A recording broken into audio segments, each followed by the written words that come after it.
Ah, tout à coup, il me revient encore une autre forme de médiation que Marshall a faite. Le seul et unique pays où Marshall est allé de sa propre initiative, parce que partout où il est allé, et il est allé vraiment sur tous les continents, il a été invité par des gens qu'il avait rencontrés et qui se sont dit, ce gars-là, il est extraordinaire, il faut le faire venir. Mais il était juif, comme tu sais, et donc la guerre israélo-palestinienne l'affectait extrêmement profondément. Et j'ai eu la chance d'être en 89, en juillet 89, dans un séminaire où se trouvait un Suédois qui avait fait partie des casques bleus en Israël et Palestine, et que on avait fait rencontrer un Marshall à sa demande. Il était venu à ce même stage où je me trouvais, parce que Marshall cherchait des contacts du côté palestinien. Il avait des contacts du côté israélien, mais il voulait aussi des contacts du côté palestinien. Et donc, il est allé... Donc, tu vois, c'est tout dans la même période, ça, c'est le tout début des années 90. Il est allé en Israël et en Palestine, et il a eu l'occasion de travailler avec ces gens.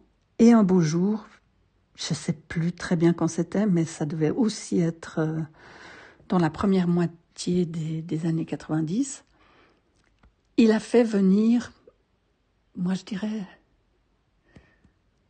je ne me rappelle pas, entre 20 et 30 personnes qui étaient à la fois des Palestiniens et des Israéliens en Suisse, dans un chalet en Suisse alémanique, à Elm, où j'avais aussi eu l'occasion de me rendre, pour les mettre ensemble et les faire se rencontrer.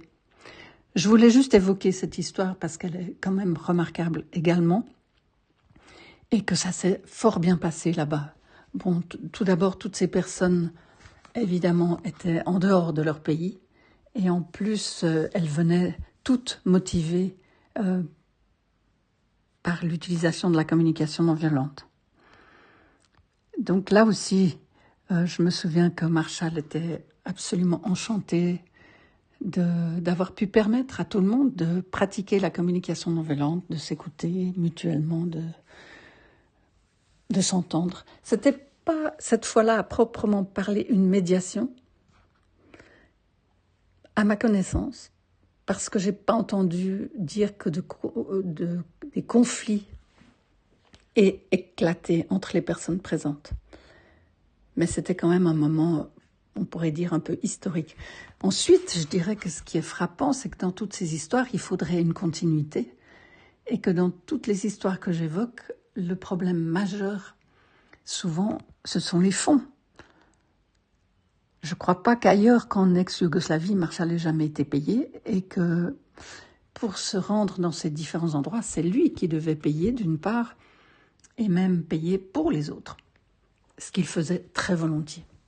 Il disait souvent j'aime bien prendre aux Occidentaux l'argent que je vais pouvoir réutiliser dans des pays moins riches.